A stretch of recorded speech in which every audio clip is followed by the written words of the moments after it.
the Canadian Worker Cooperative Federation, CWCF, and featuring Nathan Schneider. We have 90 minutes, and I promise that it will be a knowledge-rich and engaging session. My name is Karen Miner, and I am the Managing Director of the International Centre for Cooperative Management at St. Mary's University in Halifax, Nova Scotia, Canada. Today, it is my pleasure to moderate this webinar. So a few logistics before we begin. You will be able to see and hear panelists and the moderator, that being me, but you will be in listen-only mode. The chat feature is enabled. See the button at the bottom of your screen, and you are welcome to use it to post comments or share information throughout today's session. The chat feature will not be monitored for questions, so please do use the Q&A feature if you want to pose a question. There is a Q&A button at the bottom of the screen as well. I will monitor the Q&A throughout the webinar, so feel free to submit a question at any time during the webinar. We are recording today's webinar, and a recording will be available by the end of the week via the CWCF website. All right, let's jump into today's webinar. We are thrilled to have Nathan Schneider delivering today's webinar titled A Shared Strategy for Shared Ownership, COVID, Care, and Reparations. Nathan will be presenting for about 30 minutes. Following the presentation, I will moderate a question and answer period. So again, use the question and answer feature to submit your questions throughout the presentation. Before I hand it over to Nathan, let me tell you a bit about him. Nathan Schneider is an assistant professor of media studies at the University of Colorado Boulder in the United States, where he directs the Media Enterprise Design Lab. His most recent book is Everything for Everyone, the Radical Tradition That is Shaping the Next Economy. Nathan is an avid writer, and his articles have appeared in publications including Harper's, the New York Times, and the New Yorker, among others. He has lectured at various universities, and he co-organized Platform Cooperativism, a pioneering conference on democratic online platforms at the New School. Nathan is passionate about working with others to build a democratic economy, and we look forward to hearing his presentation today. I will turn things over to Nathan now. Thank you so much, Karen, and thank you to Hazel and Kay, the Federation. I'm just so grateful for the opportunity to speak with you today, and so glad also that Karen could join us. I'm a big fan of what she and her colleagues do at St. Mary's. It's an extraordinary resource, and I had the opportunity a few years ago to travel with them to Italy and learn from that community firsthand. So today I want to share some ideas that I've been working on about what the coming years can mean for the cooperative movement and what the cooperative movement can mean in the context of the global crisis of economy, health, and equity that we're facing right now. And really my hope is to try to seed a conversation that raises our ambition as a cooperative movement about what we can do, what we're capable of, and why we're so urgently needed. So I want to begin with, I've been thinking a lot about the past in the context of this moment. Just the other day, I was on a little socially distanced road trip with my family, visiting some parts of the country that are less socially distanced than they should be, maybe.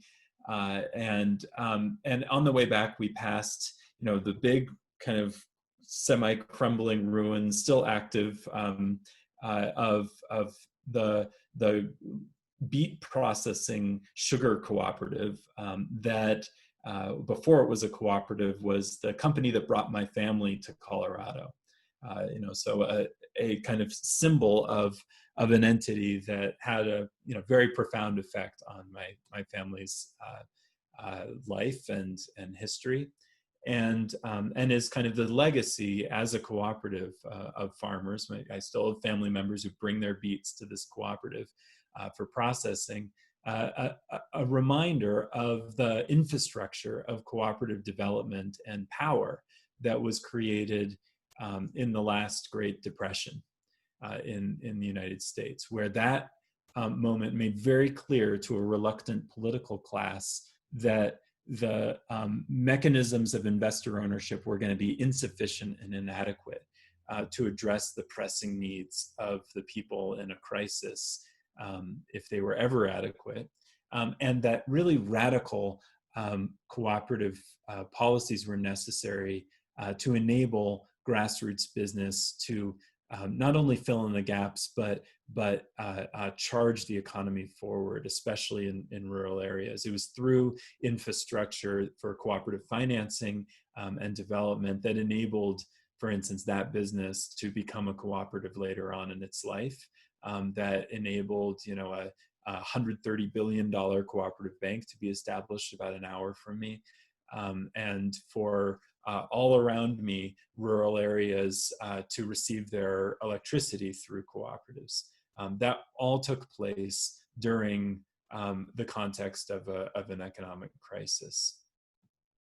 And I'm concerned, thinking about that history, that the cooperative movement today is not quite ready for that challenge, that the level of our ambition is not up to the scale of the problem and the opportunity. So I want to try to think together about how we can think bigger and begin developing, continue developing strategies that can address that, the scale of the challenge, especially in solidarity and connection with efforts like talk around a Green New Deal and especially efforts led by people of color and grassroots organizations around the world to propose the radical changes that we need.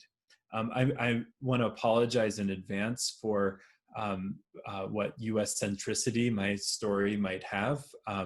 I chalk that up to my ignorance, but I'm also drawing on successes and legacies internationally, and I hope that will come through. I hope this will be relevant to y'all wherever you are. So thank you for being part of this conversation and for bearing with me as we get started. So 3 frames of reference.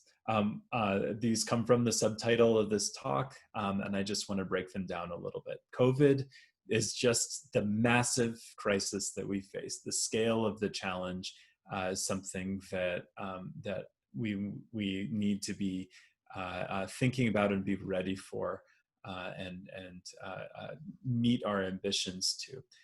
Care is about recognizing the truly essential workers who have taken on that title in this period, but have not taken on the benefits and the rewards that should come with doing essential work, or really any work. And so this piece is about meeting the challenge of the profound injustice that we're seeing in terms of the kinds of workers who are so core to keeping the economy and our lives and our essential, our infrastructure afloat, and the lack of power that people doing this work have. And then finally, reparations. In this context, we've seen historic protests around the world around racial injustice, police violence, that have rejuvenated efforts at addressing systemic racism and historical exclusion. And so we need to take very seriously the challenge of centering those who have been marginalized in any kind of ambitious strategy for remaking the structure of the economy, which is the kind of thing I'm trying to invite us into exploring. So again, the scale of the problem. We're headed in many countries around the world, in many of our societies, toward or we are in a historic economic disruption. And because of this, again, I've been thinking a lot about the last one of this scale, and thinking about the kinds of things not only that people suffered and were struggling with, but also the things that were done to respond to that challenge. In the United States, this became a moment where the ruling and owning class of the society was essentially forced by popular uprising into enacting a series of laws that ceded pretty tremendous power to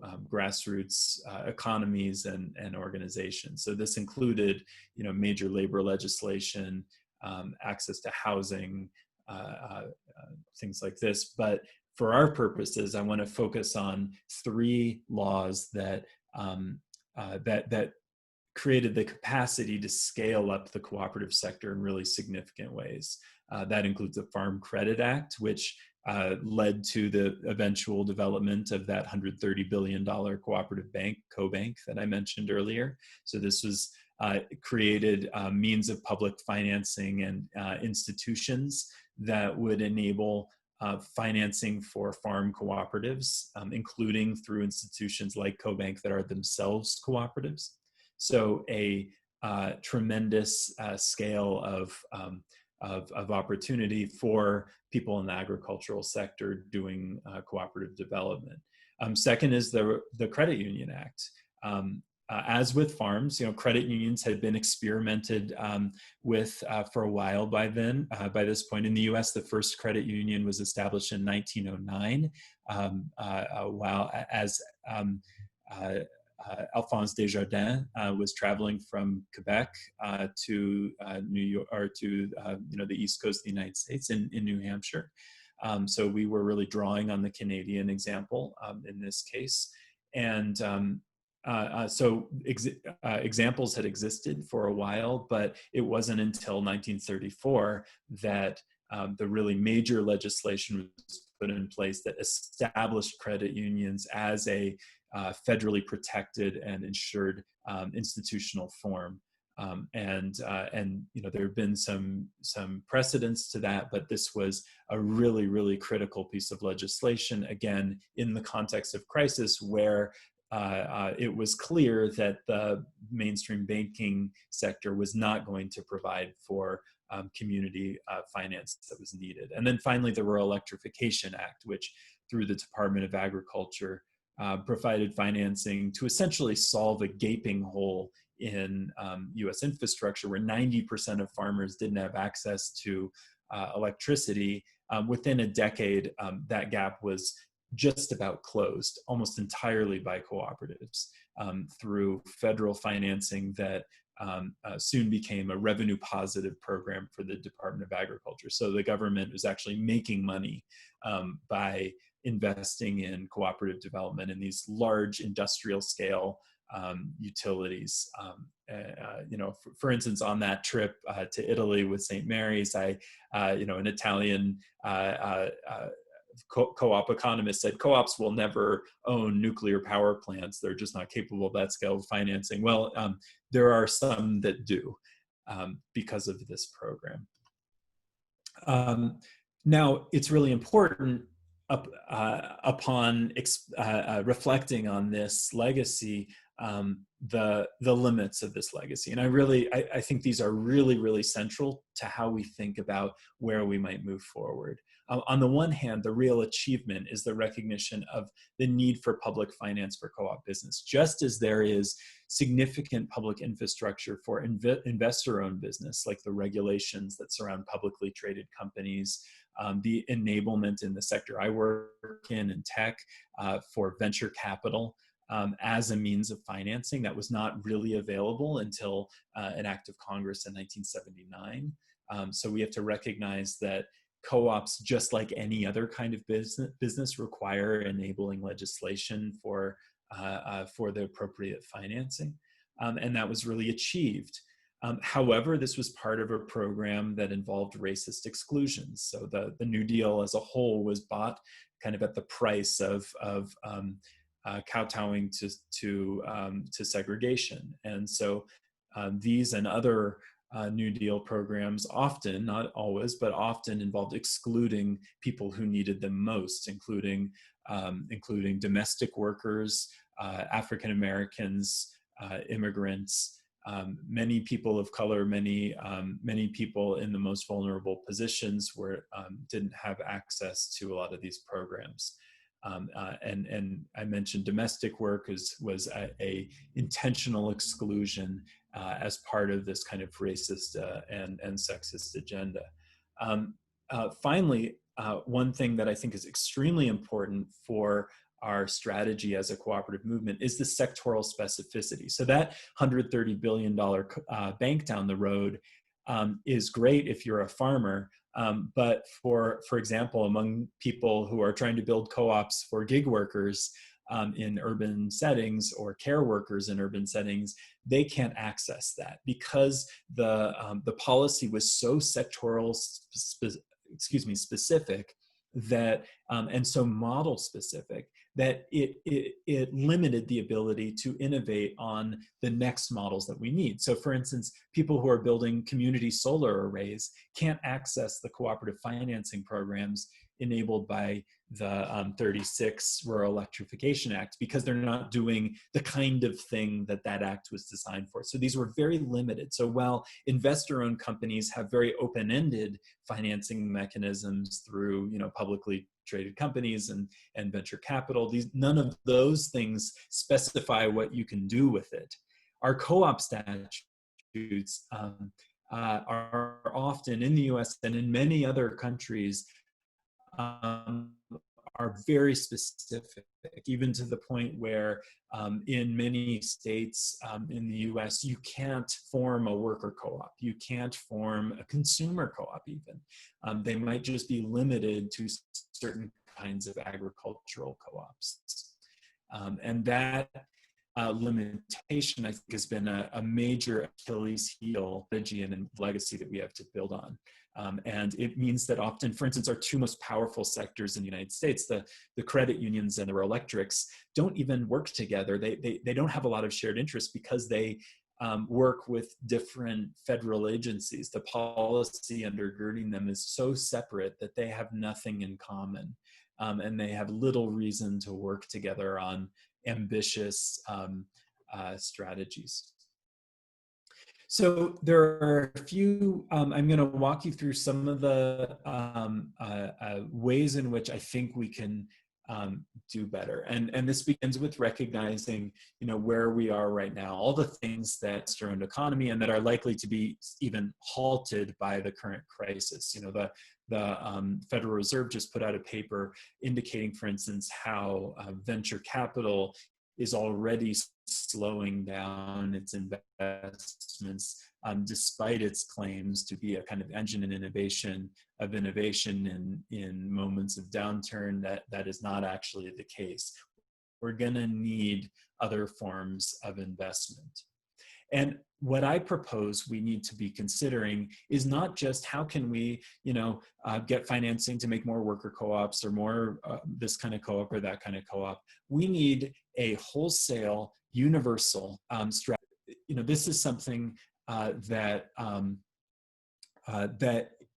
involves a kind of wide-scale, broad approach that it could include a range of scenarios. So for instance, workers who are looking for financing to buy their employer, residents that want to buy their buildings, neighbors who want to set up their own solar health infrastructure and don't have access to the health care that they need. And startup investing as well. What kind of things would people be able to create? What kinds of companies would they be able to imagine if they weren't reliant on the kind of Silicon Valley or Toronto, other tech hub investment classes, if they were able to access investment more on their own terms? And an inspiration for this for me has been a proposal, forgive the kind of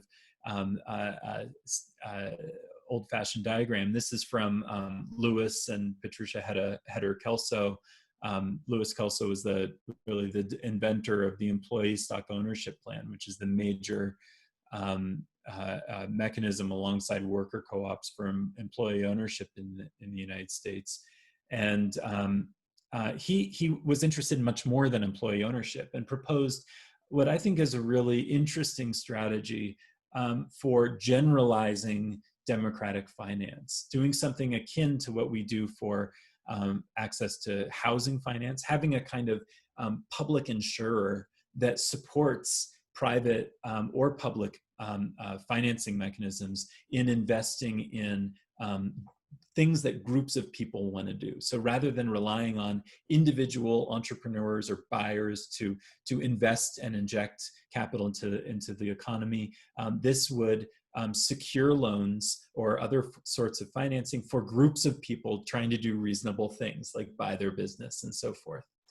Right now, those kinds of loans, that kind of financing is largely inaccessible, largely uninteresting to the financial sector, but it is possible to create the background mechanisms where all of these things could be just part of how financing works. And to me, the big discussion is, how do you achieve this list altogether? And I think Kelso's proposal is just one example of how you could do that jointly, how you could do that in a way where you're not just investing in worker co-ops, you're not just investing in housing co-ops, but you're actually investing in the background, generalizable, universal infrastructure that they can all rely on.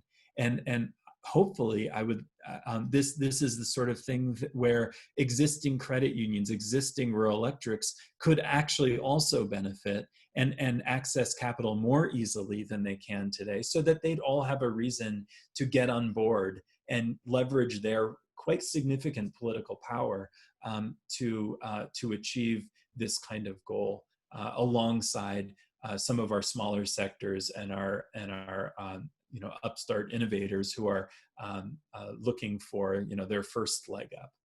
So to me, this is not only a kind of capital strategy, but it's also a political strategy for bringing together the interests across the sectors of the cooperative economy. Something that I think we sorely need to do, and right now we're profoundly we're poorly equipped to do. I'm going to move on to care. Clearly this economy, our economies in many parts of the world have shown that they don't know how to treat essential workers as essential.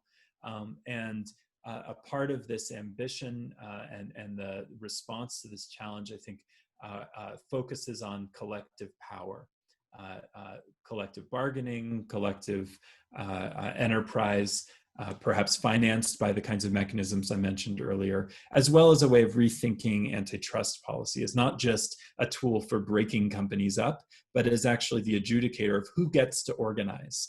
One of the things that actually prevents, for instance, the Uber drivers of the world from forming cooperatives or forming unions is, in many cases, antitrust policy prevents them from bargaining together the way they should be able to. One example of a response to this, I think, is a really ingenious strategy from SEIU, the Service Employees International Union, a particular local in California, United Healthcare Workers West. United Healthcare Workers, I forget exactly what the W stands for, workers, it's written right there.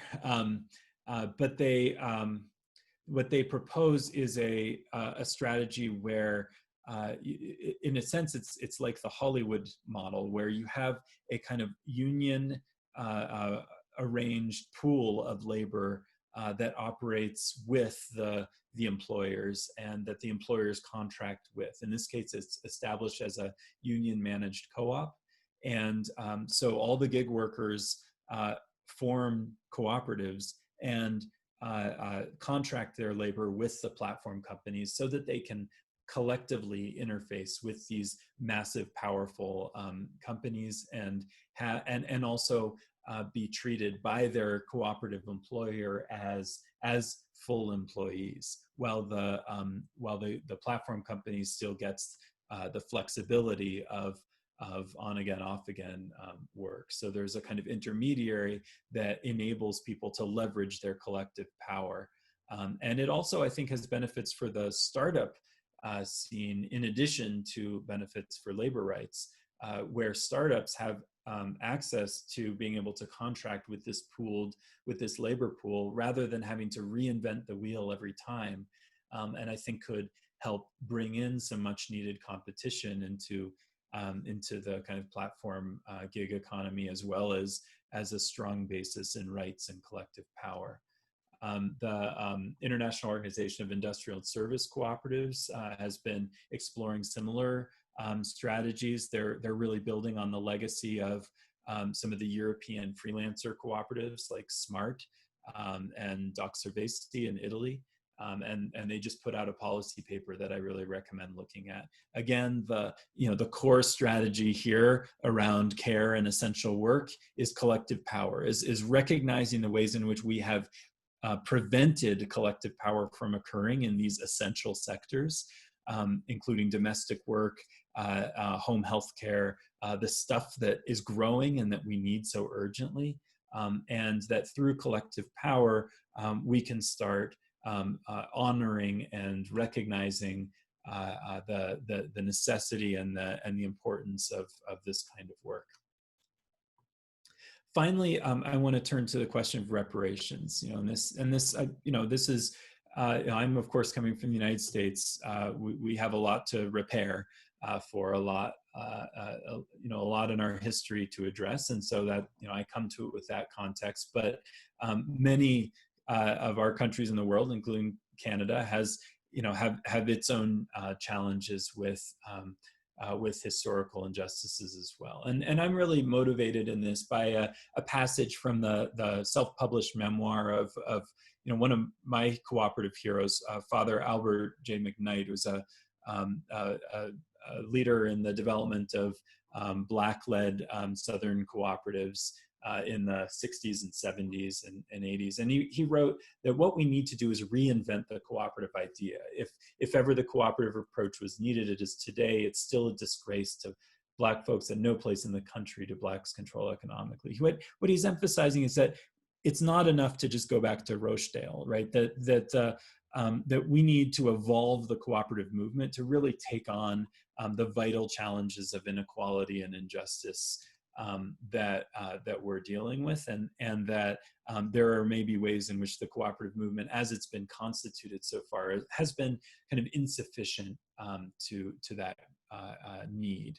And for example, I want to consider a couple of the core cooperative principles and how they might be reconsidered. The first International Cooperative Alliance principle is voluntary and open membership, and I remember once having a conversation with a member of the board of directors of the ICA, who's involved in the interpretation of these principles, and saying, I was telling him, a lot of the cooperatives I work with, a lot of the young folks are actually interpret the first principle as being not just open membership, but actually intentionally anti-oppressive membership. Centering in active inclusion and not just openness and non-discriminatory membership. And he replied saying, well, that's not what it means. But my response would be, maybe it should. Maybe we need to reconsider the meaning and even the words of some of our core principles to address some of the really pressing challenges we face today, and in fact, to reflect a lot of the values that people are carrying into the cooperative movement already, but that just are not being reflected in our kind of international priorities. Another example of this is member economic participation. The idea that, this goes back to the root of the kind of Rochdale example in England, where the idea was build the cooperative out of the money that the factory workers have on hand. At the time, there was even this idea of cash business, so no lending at all, no financing other than the cash you have on hand. Well, that's a real issue if you're talking about communities that have been historically disinvested in, and that have much less cash on hand than other communities. And we already see with time cooperatives like, for instance, many credit unions in the context I'm familiar with have drifted from their original mission of supporting undercapitalized people toward the kind of easier work of helping affluent people buy boats. And this is a kind of natural drift when you're relying on your members' capital. And I think we need to be open to rethinking this logic to really focus on creating capital access for people who have been barred from it. And that cooperatives should be really equipped and prepared, like for instance, the social cooperatives in Italy, to leverage and use their models for enabling the deployment of public and private capital under democratic control. So recognizing that it's not just enough for people to be passing around the crumbs when they have been so profoundly historically excluded from capital access.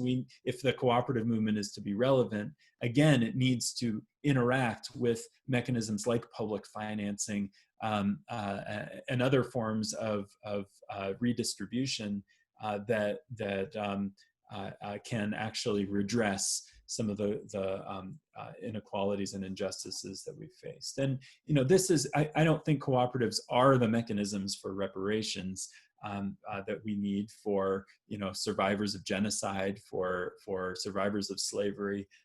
But I think we need all of our institutions in our society to think about what their role is in that challenge, including cooperatives. And I do think that by rethinking some of the core ideas of what a cooperative is for and what it is, true to the tradition, but also true to the urgency of our needs, that they can be an instrumental part of bringing about a society-wide reparations program.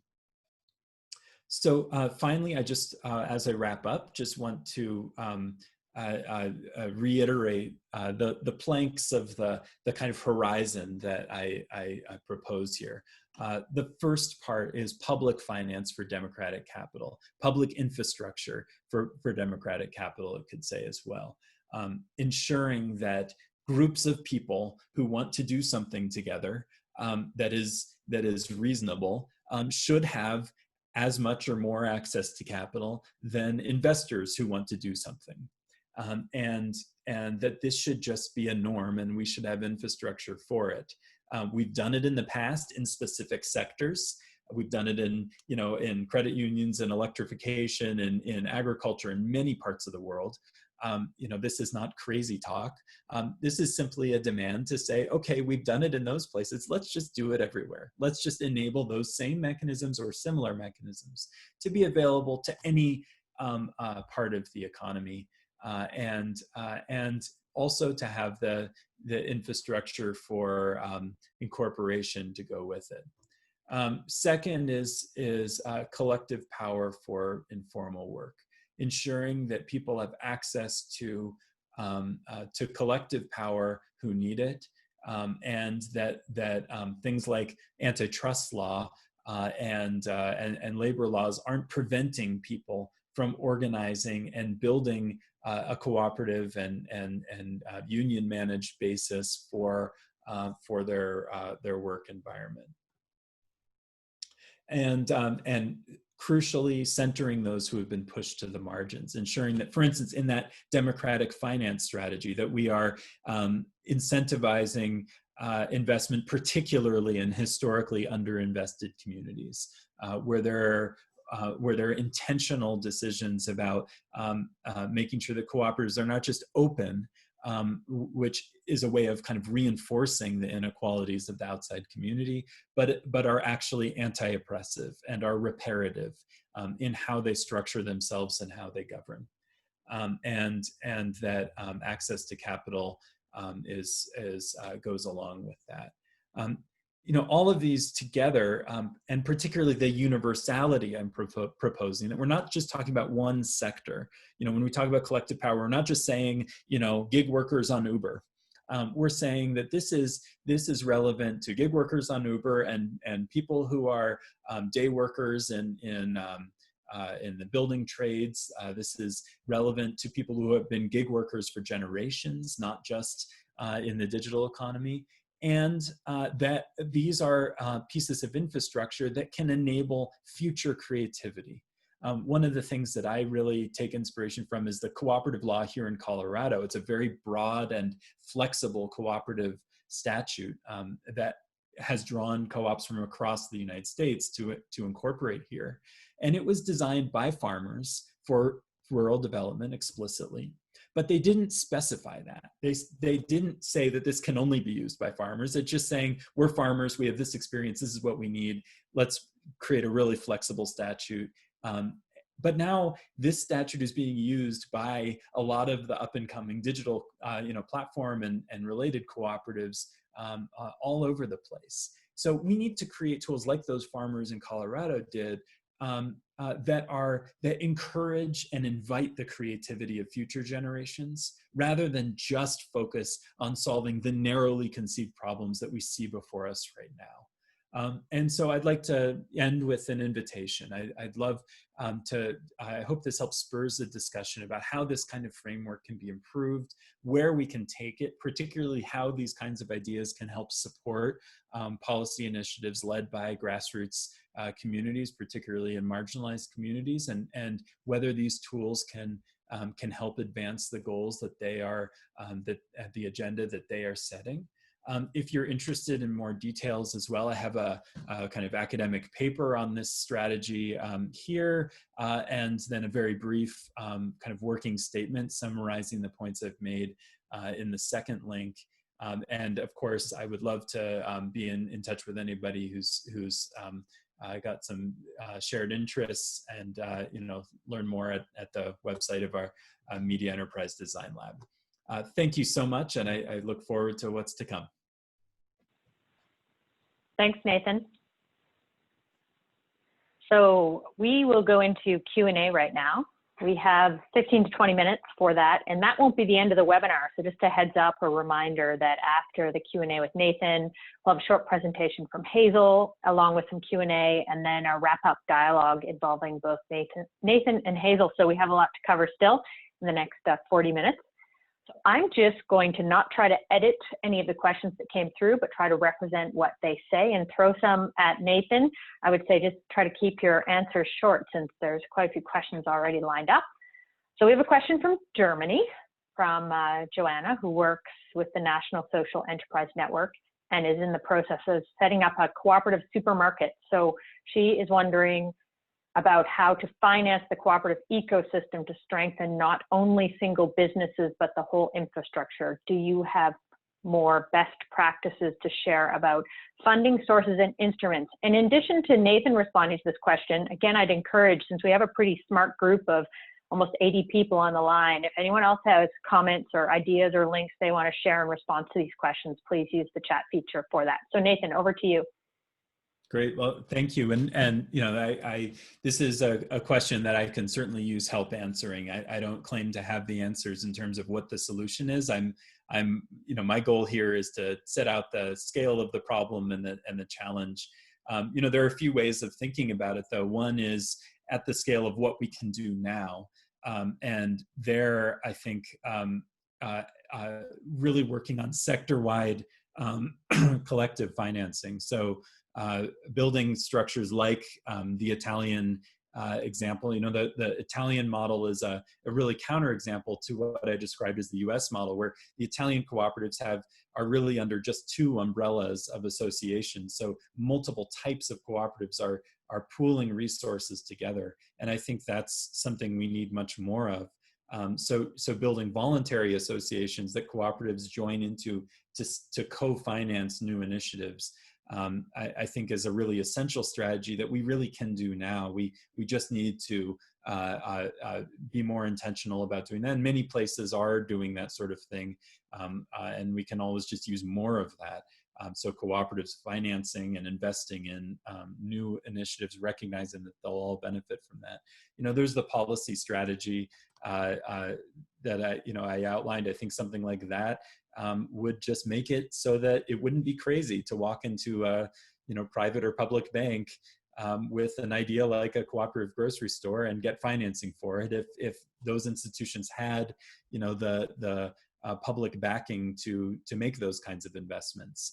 And then finally, there are more far off possibilities. Someone in the chat, Jonathan, mentioned the idea of mutual credit and alternative currencies. I'm certainly interested in those kinds of possibilities, but I'm also not holding my breath for them. And I think we need to continue working with what we have as we continue exploring those kinds of more experimental opportunities. Thanks, Nathan. And you had mentioned Jonathan making some comments in the chat. He'd also put in a question, so I'll go to that one. Specifically, how can we use alternative currencies and federations of currencies to fund these cooperative organizations like they are trying to do with credit commons? On this, again, I think there's a lot more experimentation needed. I've been very involved in the cryptocurrency world surrounding Bitcoin and where pretty large asset bases are being circulated and have been created through these technologies. They're, I think, not quite well matched for cooperative culture and values, but in some cases people are trying to get them there. I think we just need to keep experimenting with that stuff. I think the future will involve a different kind of currency arrangement than we have now. I don't claim to have any sense of which of the many kinds of experiments underway are going to give us the strength to build on what we need.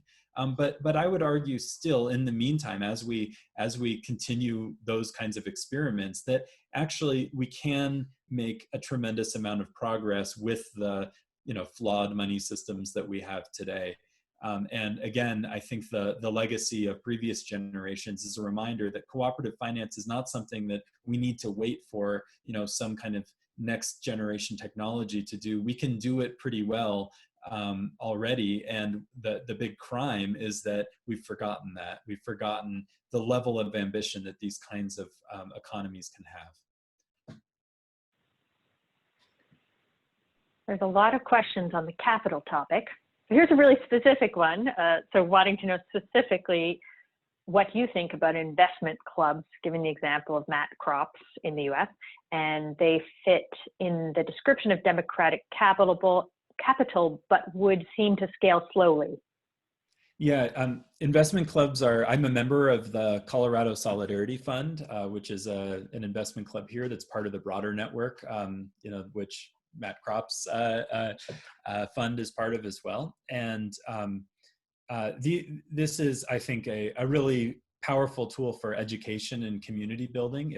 We're using a legal structure that allows groups of fewer than 100 people, generally within state lines, to pool money and invest in early stage businesses that otherwise they'd have to be wealthy accredited investors to participate in.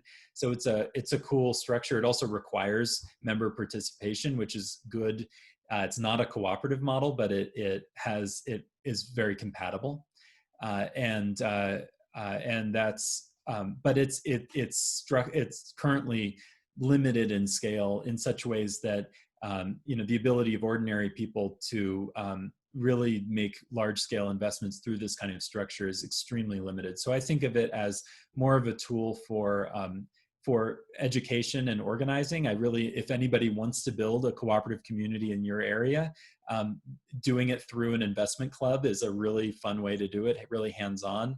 And so I encourage folks to get involved in the cooperative investment network, but I wouldn't. I don't imagine that this is the means for achieving the scale of capital access that I think we need. Another capital one, a bigger scale question. So yes, agreeing to access to public capital, but at what price? So using a Canadian example, we are struggling with the rollout of social finance through the Government of Canada that wants to incentivize private capital for social good, but the devil is in the details. How do we ensure that access to public capital does not simply create eternal and unsustainable debt in community-owned structures? It's a fantastic question that I don't have the answer to.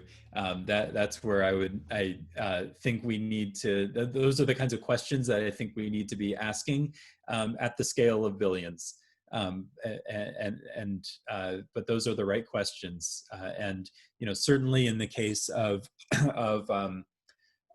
things like the rural electric public financing example in the U.S., there have been some significant issues like that, where the creditor becomes, holds a lot of power. And one reason, for instance, that we have way too many coal plants in rural electric, in the rural electric space, is that the federal government used its lending power to compel these co-ops into coal as part of a domestic energy bid. And we're still paying the price for that a generation or two later. So those questions are very real. I think that's one of the reasons there are benefits to a kind of background strategy where the government isn't doing the direct investment; it's providing the framework for others to. But that also introduces problems at a different level. There are going to be problems in any such strategy like this. I think that's inevitable. The question is, of course, how to minimize them. And to me, the need right now is to start honing and crafting the specific proposals to address these kinds of concerns. Great. Taking a break from that for a minute. Can you speak more about the leveraging of digital platforms that you mentioned in the Health Workers Union, and how digital platforms can be used in 21st century cooperative movement? Yeah, so in the context of the Cooperative Economy Act, it actually was originally called the Platform Economy Act, and I think that the organizers really wisely dropped the platform side, recognizing that the gig economy wasn't invented by platforms and it isn't encompassed by platforms. So sometimes a necessary kind of pill here for people like me who get excited about tech is to recognize that tech didn't invent these issues. Tech is inheriting them and exploiting them, and that what we might need to do is think more holistically and recognize that if we're going to solve the problems of the tech economy, we actually need to just solve, pre-existing problems in the economy as a whole, and recognize that reorienting that we don't want to just limit our solutions to tech. We actually want to right the power imbalances much more widely across economic life. Now, that said, I think there is a really tremendous opportunity in platforms that has been missed. For instance, when I meet with, before the pandemic, my last little trip was involved being in a room full of credit union executives. Each of them talked about their members as a customer, essentially, and that's really driven by regulation. They're designed, set up to treat their members like customers. In no way did any of them talk about ways in which members might learn from each other. So they were all very well-meaning about how we want to serve our members, right? We want to serve member X and member Y and member Z really, really well each. Rather than how can member X, Y, and Z serve each other? And that, I think, that lateral relationship, that was the core competitive advantage that enabled the credit union movement to do what it did, to do relationship-based financing is what it's called now, to do what banks couldn't do in investing in underserved communities because it was building on existing and deepening relationships. I think the major opportunity that platform technology and networks offer for cooperatives is to recapture and profoundly reclaim the ability to create value through lateral relationships among members built on the trust of co-ownership. And that has been, I think, really unfortunately missing from a cooperative economy that too often accustomed itself to the industrial business to consumer model and forgot its superpower, which really should be on full display with the technology we have today. All right, we just have a couple more minutes now, and I know we won't get through all the questions I see on the screen, but we may have time to squeeze a few more in later. So this one may be the last one, depending on how quick your answer is. So, but it's a bit of a big one. What are the biggest open questions about cooperatives and economic democracy that you feel need more academic attention and research? Oh, great. Well, there's so much. Where do you want to begin? Certainly issues around governance, what 21st century cooperative governance looks like, is a big question that I've been exploring lately. That's kind of where my interests have been drifting.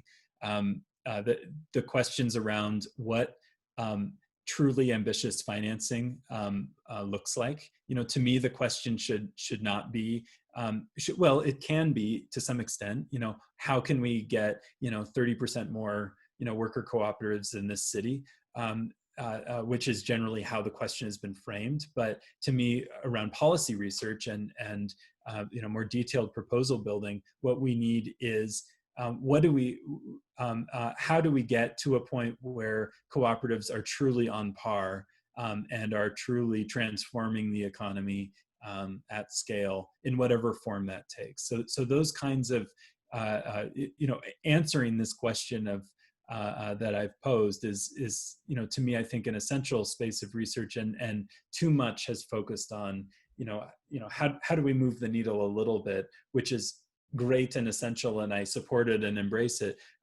but much less attention has gone to the question of how do we actually break the needle and really shift power in the economy.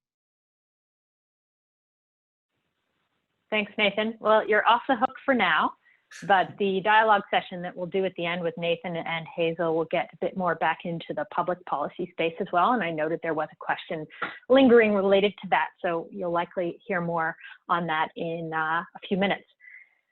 So we'll now transition from this Q&A on Nathan's presentation to a shorter presentation from Hazel Corcoran on CWCF public policy proposal to respond to COVID.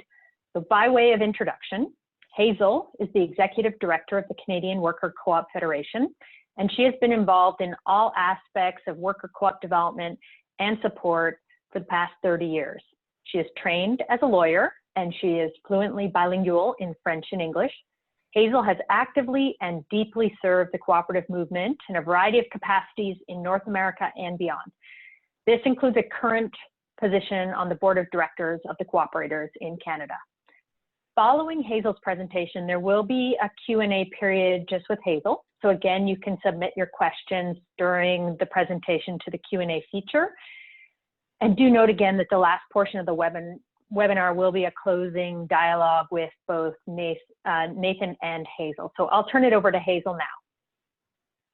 Great, thank you very much, Karen, and thank you, Nathan, for those inspiring thoughts and for calling the co-op sector to really become a transformational space in the economy, which I think it truly needs to be. And I'm going to try to speak about some of these similar topics, but on a very concrete proposal that our federation has been sharing for a couple of months now. And I know that by way of overarching introduction here, we've been in an economic crisis for a while, economic inequality, racial injustice, What's different now with COVID is how much is exposed and how much it's increased.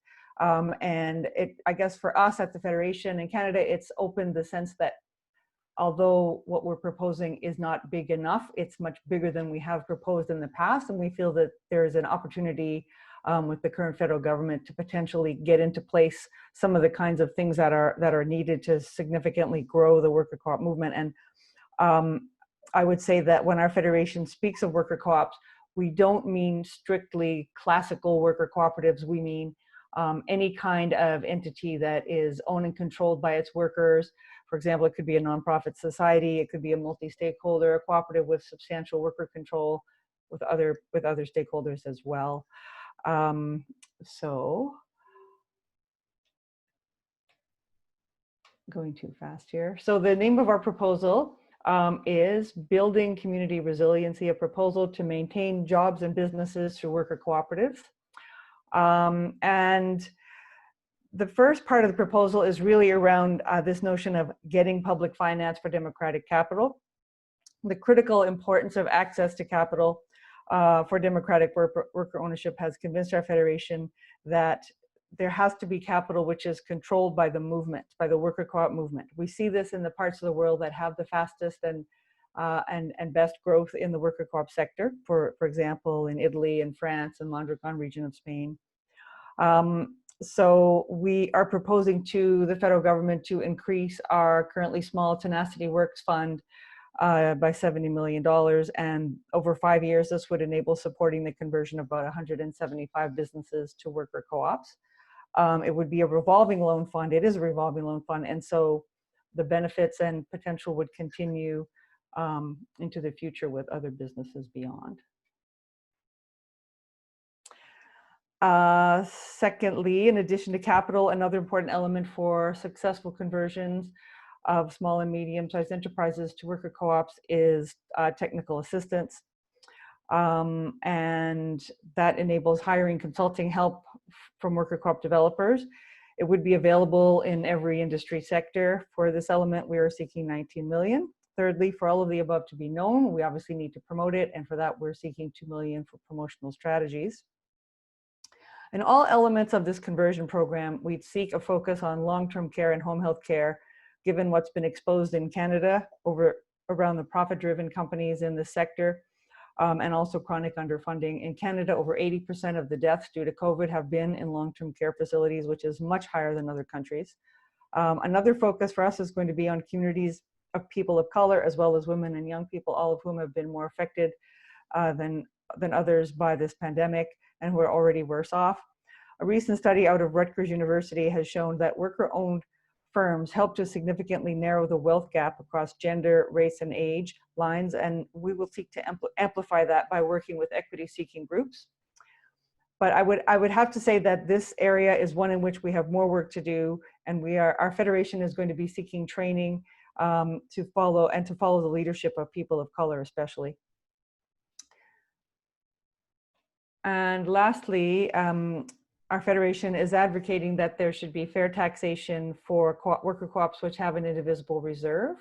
That would be whether their indivisible reserve is required by law or is chosen by the co-op and put into its articles and bylaws. So what we mean by the fair tax approach here is that the profit or surplus which is placed in an indivisible reserve should not be subject to corporate tax. For those who aren't aware, an indivisible reserve is a reserve which can't be divided among members if the co-op is sold to private interests, similar to a reserve in a nonprofit society. And it would instead be shared with the co-op development fund or a co-op association.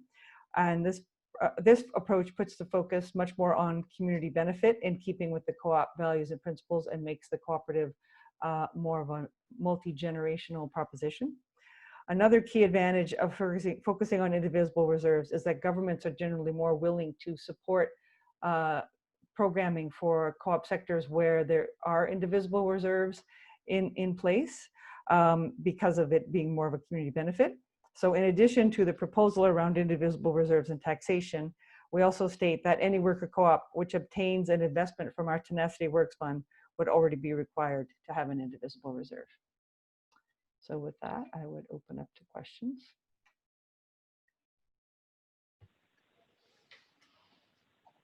Thanks, Hazel. I just flagged again, I think your presentation was so short and pithy that folks hadn't realized it was over. It might take a second to see if there's any questions coming in. Please submit any questions that may occur to you. Not seeing any yet, Hazel. We'll maybe give it a minute or two before we move on to the dialogue session with Nathan. And that sounds like then we can be a bit more fluid with any additional questions, etc. Is there anything else you would want to say, Hazel, about what you covered that you held back on because you wanted to save time for the questions, or are you good? I could ask a question. Oh, I see one. There's a question. So how is the proposal being received by the Canadian government so far? So far, I would say it's being received well.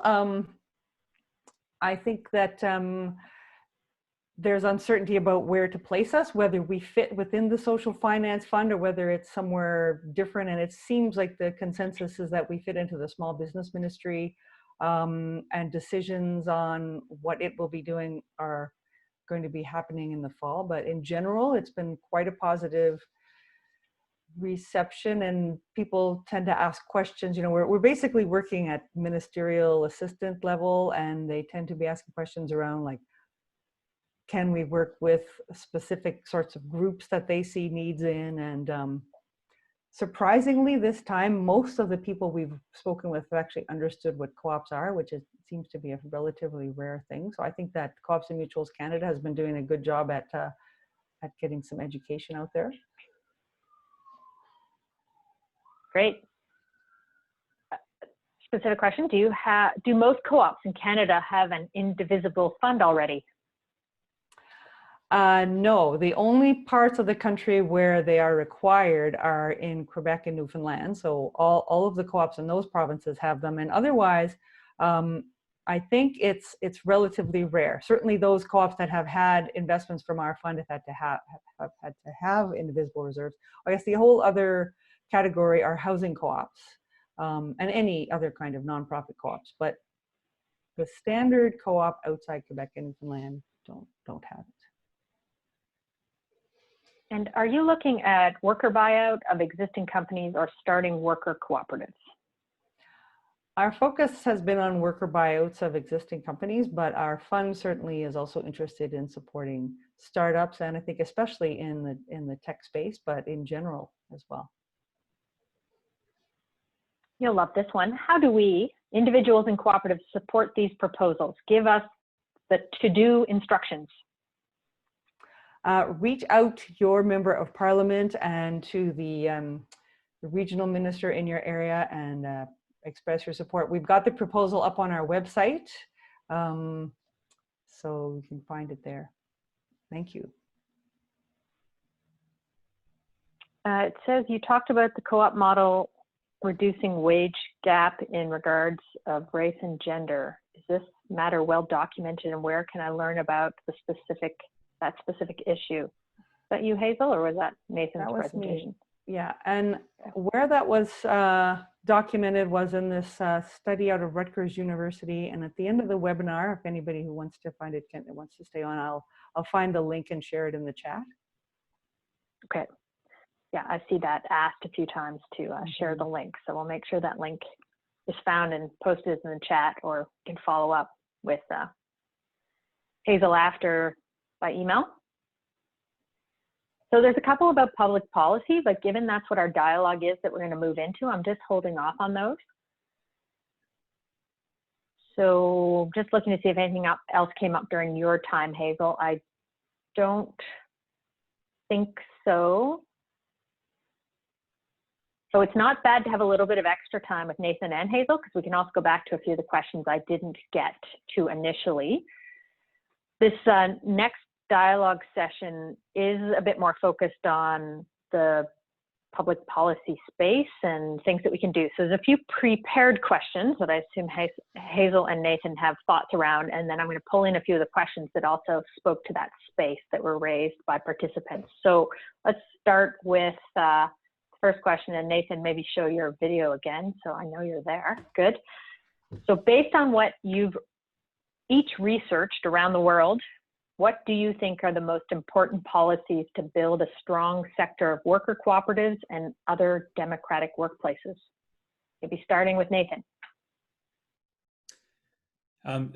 Yeah, again, a critical general pattern is around universality, right? So on the one hand, sectors like Germany, like Italy, that have developed cooperative policy wholesale around kind of democratic business generally, rather than the models like the US example, where policy has been very piecemeal, sector by sector, in each case very limited, as if the policymakers are afraid of what would happen if cooperatives were allowed to do anything other than the very specific thing they want them to do. And to me, increasingly, that has felt like a dividing line. And it really came, to the fore for me in trying to organize a conference of cooperatives in Colorado and ESOPs as well. And just the experience of butting my head against the wall over and over with leaders in the sector who would be happy to talk about their particular sector, but really didn't see the value, even when we had like actually some business opportunities for them in the process, for working with other kinds of cooperatives in other sectors. And that to me is just a signal of a broken framework, when people in the cooperative movement, don't even see value in talking to each other.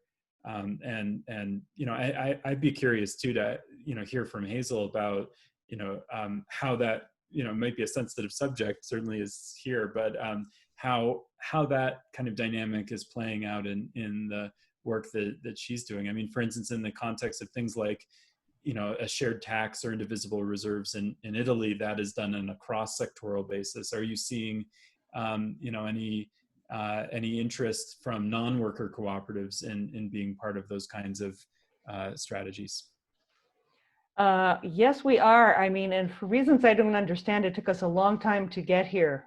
We've been trying since 2014 to get this indivisible reserve topic into the broader co-op sector. And then finally, this past year, a survey was done across the co-op sector in Canada, and it was found that 93 and 94% respectively of members of Co-ops and Mutuals Canada and co-ops generally that responded to the survey were interested in supporting this approach that we've been taking. So there's just not yet a formal position that the Board of Co-ops and Mutuals Canada has taken, but we're optimistic that is coming, and it's at a very good time because we understand there's going to be a whole review of the Income Tax Act in Canada this year. So it's at a very good time, but it was just hard to get the interest of the broader sector in actually following up and doing it. So we're really pleased that it's gone in a different direction. And similarly, in terms of like aligning proposals that we've got before the federal government, we haven't always been aligned on those, but in recent months we are getting there, where it's clear that the proposals coming from Co-ops and Mutuals Canada are going to be dealing with sectors that aren't well organized into federations at this point, and clearly the federations such as ours that are strong enough to put forward their own proposals and carry them out will come together and approach the federal government that way. So that's moving along in a better direction. Mm-hmm. Thank you. And maybe just to acknowledge, because not everyone on the phone is from Canada or may not think about the APEX organizations. So Cooperatives and Mutuals Canada is like our association, multi-sector of all cooperatives, the credit union sector, mutuals. Like in the US, to just compare our southern neighbor, the NCBA-CLUSA, the National Cooperative Business Association. However, NCBA-CLUSA also includes the International Development Arm. So just to position that in terms of similar organization with a big role in terms of advocacy and sort of lobbying the government for and policy just to changes. add in that, I find it helpful to notice that in an earlier draft of this paper, I compared the annual budgets of NCBA-CLUSA with the Rural Electric Association and the Credit Union Association, and then the APEX organization that represents them all internationally is dwarfed by the sub-organizations, right? And then, the president of NCBA, Doug O'Brien, wrote to me and pointed out, well, actually most of our budget's for international development through the CLUSA arm. So it just gives you a sense of, structurally we are organized around the particular sectors rather than the shared identity. Right. Well, I would just respond to that by saying that I think historically, at least in Canada that I know best, where I know the history best, the sectors that have developed well have depended on these federated structures to develop, and that expertise gets developed there. Just we do need more of the true cooperation among all the co-ops coming together as well. Karen, I wanted to add some more to that question, the first question that you asked, by saying that in terms of the research that we've done, I mean, it really informs our lobby strategy. Clearly the availability of capital that's focused on meeting co-op needs and not profit-centric is critical. Technical assistance is critical. Another common element we found, which speaks to what Nathan is raising, is solidarity among cooperatives. That's felt very strongly and lived out. Another is when there's, within the worker co-op movement, when there's concentrated industry sectors, it's easier to collaborate and work together. And then also having indivisible reserves is another common element. Okay, well, I'm going to pull up a few more specific questions. They're still around public policy related ones, but will help to focus and answer some of the questions folks have raised in the Q&A feature. So one was, do you have ideas or knowledge of any local public policies that we can do in our communities to improve the cooperative economy? Well, I could start by saying that certainly around the US, there have been many municipalities led by New York City, Madison, I think Berkeley is in there, Jackson, Mississippi, that have done a lot of work to encourage worker co-op development in their local areas, and they've been having great results from what I know. Yeah, and also one thing that I'm very excited about is our governor of Colorado, Jared Polis, started his campaign. He was my congressman before that, so I knew him before. And then he started his campaign for governor at a worker-owned grocery store. Upon becoming governor, set up a state commission on employee ownership, including co-ops and ESOPs. And so we're really trying to explore what state support looks like. That involves the State Economic Development Office doing grants and loans, trying to help cover or at least temporarily cover the costs of conversion and loan funds, and also just a lot of work in like surfacing the models with professionals. So we're doing a lot of sessions with lawyers and others who are talking to business owners all the time and who need to be educated about some of these models.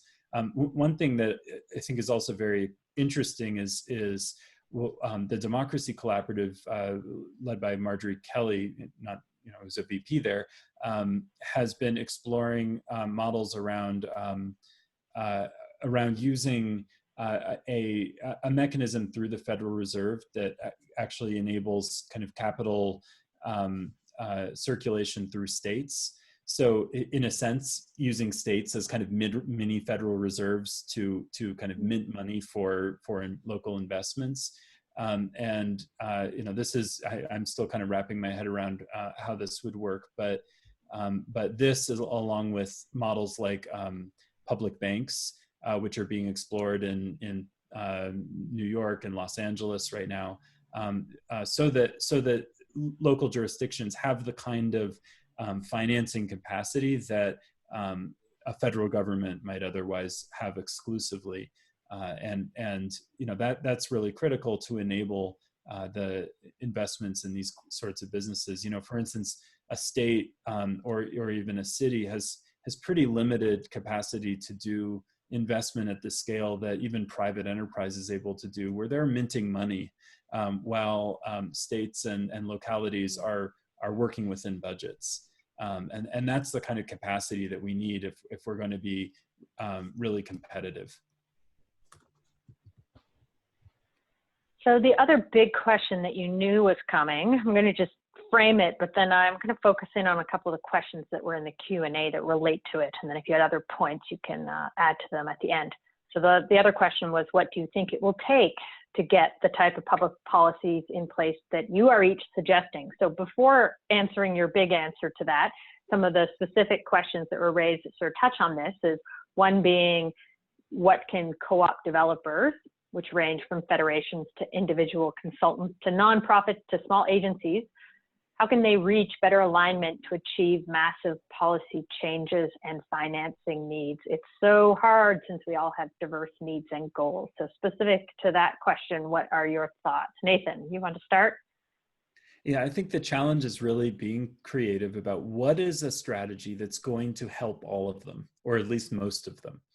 I mean, if you look at the existing sectors we have, a lot of times co-ops are protecting policy things that were established decades ago all the time. They're on the defensive.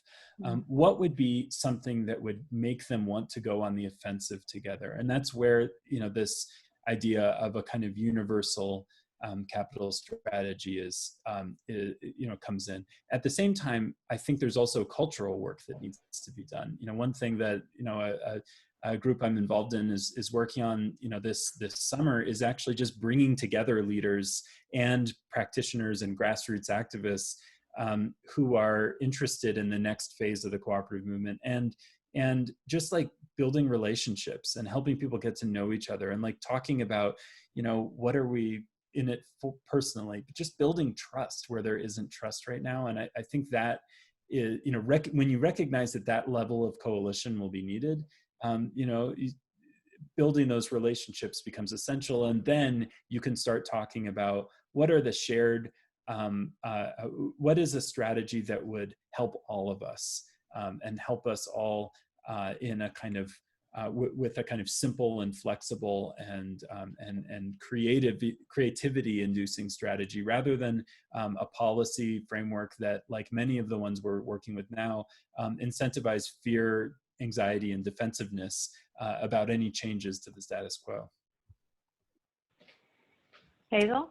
That's a great answer, Nathan. It's hard to add to, but I would say that also we need to be working out with groups outside the co-op sector who are seeking social justice and racial justice and so on, of course, and create a bigger tent than we've already got. And once we're all on the same page together, then clearly we can go forward better.